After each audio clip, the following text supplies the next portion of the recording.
Praise the Lord family, कैसे हैं आप लोग। मैं आशा करता हूं, उम्मीद करता हूं कि आप लोग बहुत खुश होंगे और आनंदित होंगे। और वास्तव में खुशी का विषय भी है, आनंदित होने का कारण भी है। और हमारे लिए तो पर्सनली बहुत बड़ा कारण है आनंदित होने का। जानते हैं क्यों?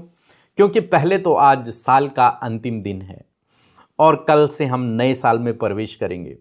और दूसरा कि आज हम सब की 31 दिनों की जो फास्टिंग थी, मॉर्निंग फास्टिंग, वो कंप्लीट हो गई है। Praise God. और ये मेरे लिए बहुत आनंदित और खुश होने का विषय है कि हम सभी लोग 31 दिनों तक हमने फास्टिंग किया है। और आप में से बहुतों ने इस फास्टिंग में हिस्सा लिया, जबकि अनेक प्रकार की समस्याएं हैं लोगों के जीवन में, अनेक प्रकार की बीमारियां भी हैं, लेकिन उसके बावजूद लोगों ने इस फास्टिंग में हिस्सा लिया और बढ़ चढ़ कर हिस्सा लिया और बहुत खुशी से लोगों ने फास्टिंग की।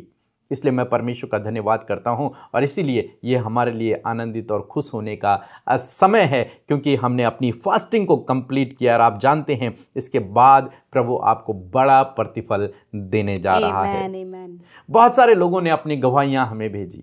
जब मैं दिल्ली मीटिंग में था तो एक बहन से मेरी मुलाकात हुई और उन्होंने कहा कि मैंने लाइफ में कभी फास्ट नहीं लिया, कभी भी नहीं, लेकिन इस समय मैं मॉर्निंग फास्टिंग कर रही हूं और काफी दिन मुझे हो गए हैं फास्टिंग में। ऐसे देहरादून मीटिंग में भी जब हम लोग थे तो वहां पर भी लोगों ने बताया कि हम कभी भी लाइफ में हमने फास्ट नहीं लिया, लेकिन इस समय हमें 25 दिन हो गए हैं, 27 दिन हो गए हैं फास्टिंग करते करते। परमेश्वर ने उन्हें नई शक्ति, नई ऊर्जा, नई सामर्थ्य से परमेश्वर ने उन्हें भरा। और ये बहुत ही अद्भुत समय हम सब के लिए रहा है। लगातार लोग हमारे साथ में उपवास में बने रहे और बड़ी बड़ी टेस्टमनीज भी निकल कर आई हैं। पर इससे पहले कि हम उन टेस्टमनी को जानें, उन गवाहियों के विषय में परमेश्वर का धन्यवाद करें, मैं ये बात पूछना चाहती हूँ, क्योंकि ये सब कुछ इस पूरे महीने कंप्लीट हो चुका है, फास्टिंग कंप्लीट हो चुकी है, बाइबल कई वचन हमने सीखे, प्रार्थनाएं हमने की, टेस्टमनीज भी निकल कर आ रही हैं। परंतु मैं ये बात पूछना चाहती हूँ कि आपके मन में ये 31 डेज फास्टिंग के विषय में, मतलब आपने क्यों इस बारे में सोचा कि जैसे हम कर रहे हैं, लोगों को भी हम उत्साहित करें कि वो उपवास में रहें? देखिए, ये मेरे मन में यीशु मसीह के जीवन को देख कर आया, क्योंकि जब यीशु मसीह अपनी मिनिस्ट्री की शुरुआत कर रहे थे, उससे पहले यीशु मसीह ने 40 दिन उपवास और प्रार्थना किया अकेले जंगल में जा करके। तब उन्होंने मिनिस्ट्री की शुरुआत की और हम एक नए साल की शुरुआत कर रहे हैं, नए साल में प्रवेश कर रहे हैं। तो इसलिए मेरे मन में आया कि क्यों ना हम भी फास्टिंग करें। और दिसंबर का महीना 31 दिन का होता है, तो इसलिए 31 दिन की फास्टिंग करें। और मॉर्निंग मैंने इसलिए रखा है इसको, क्योंकि बहुत सारे भाई बहन हैं जो जॉब पर जाते हैं और जो भूखा नहीं रह पाते, जो बीमार हैं, उन्हें खाना खाना पड़ता है।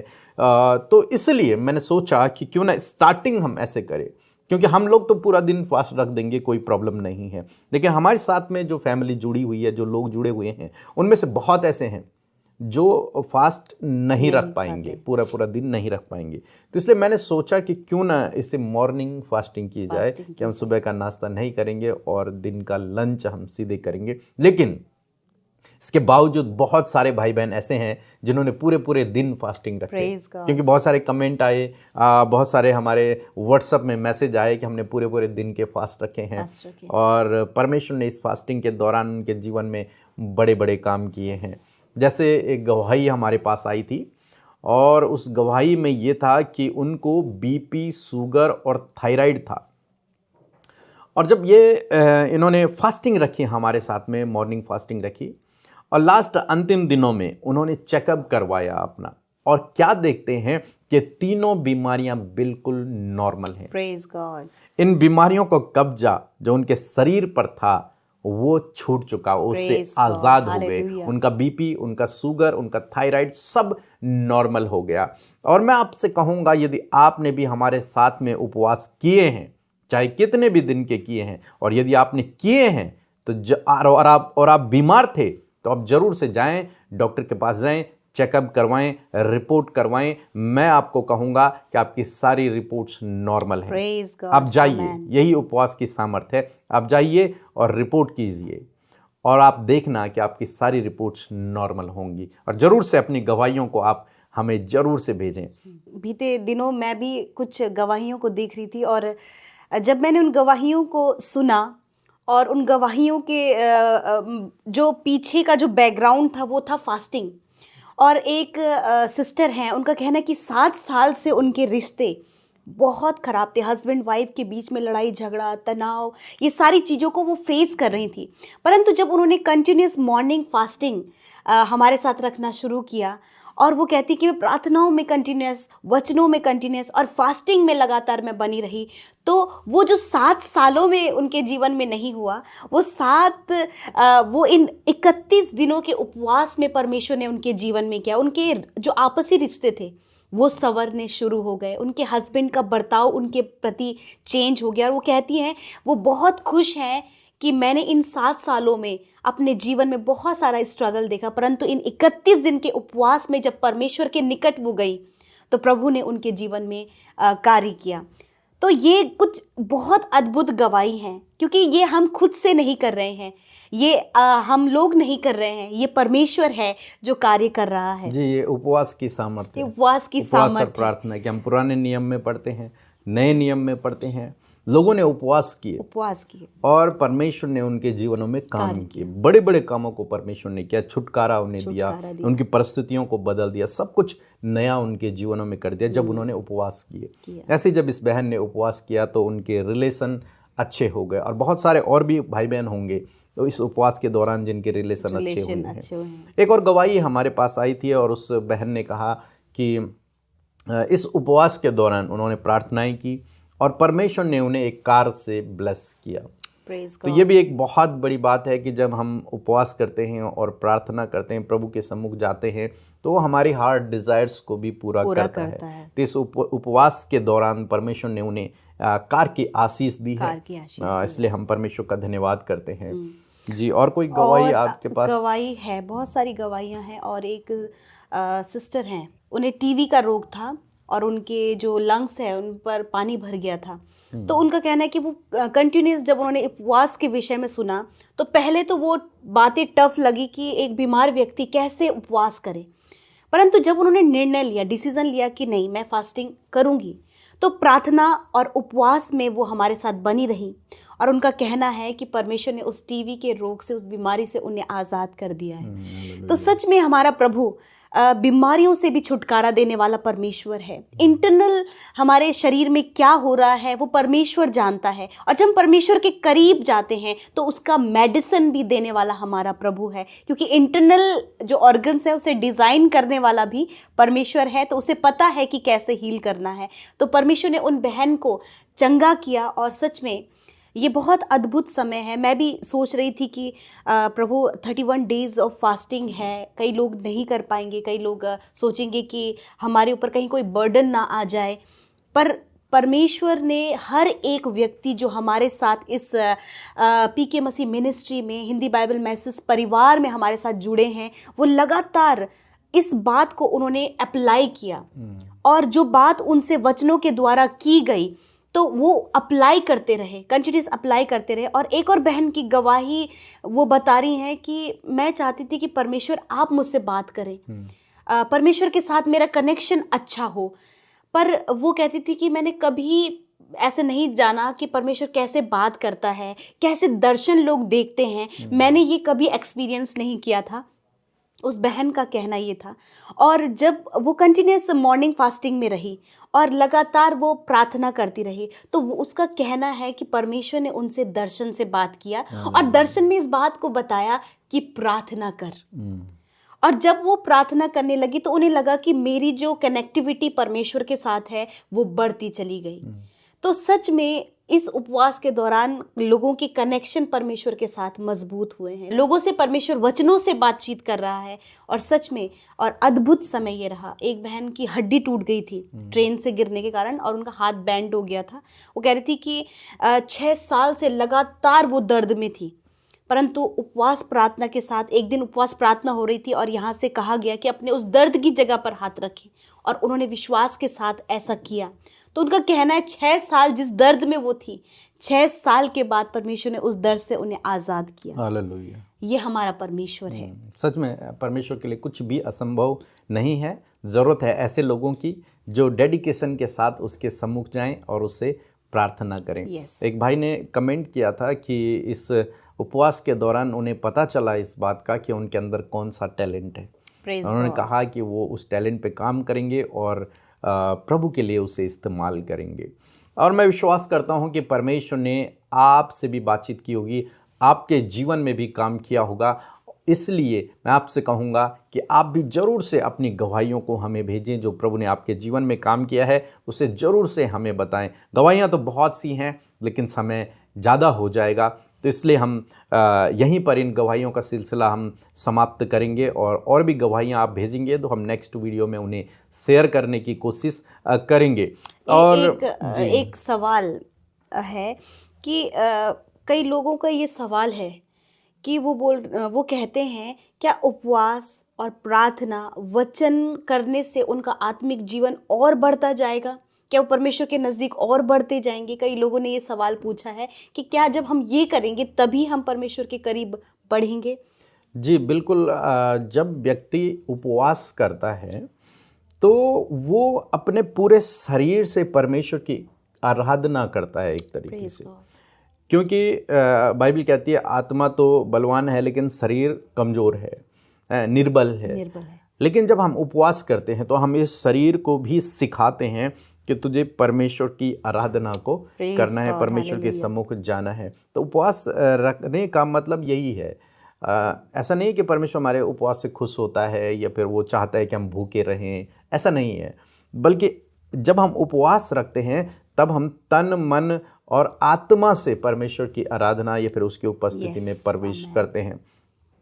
इसी प्रकार से एक तरीका भी है प्रार्थना करने का, जब हम लोग सीखते हैं कि अपने हाथों को उठाकर प्रार्थना करना है और हाथों को फैलाकर आराधना करना है। और आपने देखा होगा कि हम कहते हैं, लोग कहते हैं कि घुटने टेक कर प्रार्थना करो। तो घुटने टेकने का क्या मतलब है? यही है कि हम अपने पूरे शरीर को लगा देते हैं कि प्रभु हम आत्मा से ही नहीं बल्कि हम शरीर से भी तेरी क्या कर रहे हैं? आराधना को कर रहे हैं, तेरी उपस्थिति में है। तो जब हम उपवास करते हैं तो निश्चय हमारी आत्मिक उन्नति होती है और हम प्रभु में बढ़ते चले जाते हैं। जी।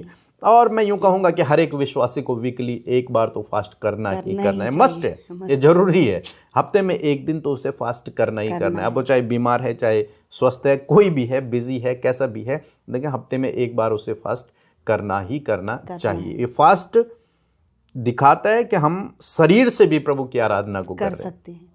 तो ये अब समय होगा कि हम प्रार्थना और वचन की ओर जाएंगे। क्यों ना हम अब वचन की ओर जाएं। हाँ। जैसे कि आप सभी लोग जानते हैं कि ये साल का अंतिम दिन है और कल से हम नए साल में प्रवेश करेंगे और ये नया साल आपके लिए बहुत बेहतर होगा, आशीषों का साल होगा, बढ़ोतरी का साल होगा। जो बातें रह गई हैं इस 2025 में, परमेश्वर उन बातों को इस 2026 में आपके लिए पूरा करेगा।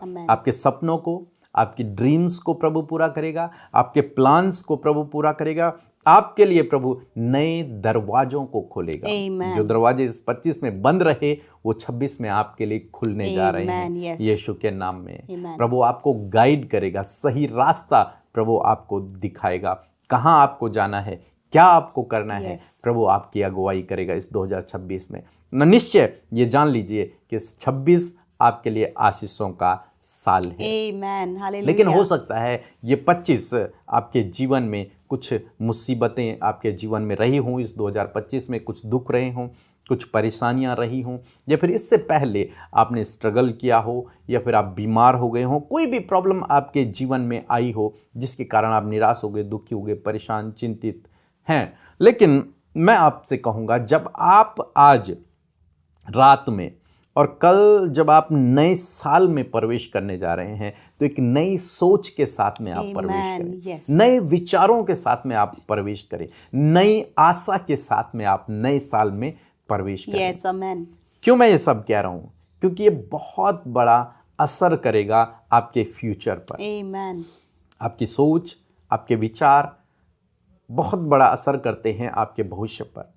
इसलिए मैं आपको कह रहा हूँ, आज तक जो भी हुआ, किसी ने आपको धोखा दिया, आपके साथ में कुछ भी गलत हुआ है, कुछ भी गलत हुआ है, हो सकता है आप प्रभु से ही नाराज हों, लेकिन उसके बावजूद मैं आपसे कहूँगा एक वचन हम लोग पढ़ेंगे, यशायाह की किताब उसका 43 अध्याय 18 और 19 पद। यहाँ पर परमेश्वर का वचन कहता है कि अब बीती हुई घटनाओं का स्मरण मत करो। जो घटनाएं तुम्हारे जीवन में हो गई हैं, जो बीत चुकी हैं, उन्हें अब याद मत करो, न प्राचीन काल की बातों पर मन लगाओ। तुम्हारे जीवन में क्या हुआ, क्या बुरा हुआ, क्या गलत हुआ, कहां कमी रही, क्या प्रॉब्लम थी, वो सब को छोड़ दो, उन पर मन मत लगाओ, उनको याद मत करो। ये परमेश्वर का वचन कहता है। जब आप 2026 में प्रवेश करने जा रहे हैं तो आपको यही करना है। यस। सारे साल भर जो कुछ गलत आपके जीवन में हुआ, उन सब को भूल कर, यस, आमेन, लोगों को माफ करके, उनसे प्रेम करके, अपनी परिस्थितियां जो कठिन रही, प्रॉब्लम्स रही, उन सब को भूल कर, यस, उनको याद भी नहीं करना है। अब क्या करना है, देखो मैं एक नई बात करता हूं और वह अभी प्रकट होगी। Praise God, hallelujah. नए साल में परमेश्वर आपके जीवन में नए काम को करेगा। बाइबल कहती है प्रति भोर उसकी दया नई होती है। आमेन। तो पुरानी बातों को आपको यही छोड़ना है, इस 31 में ही, आज ही उन्हें छोड़ना है।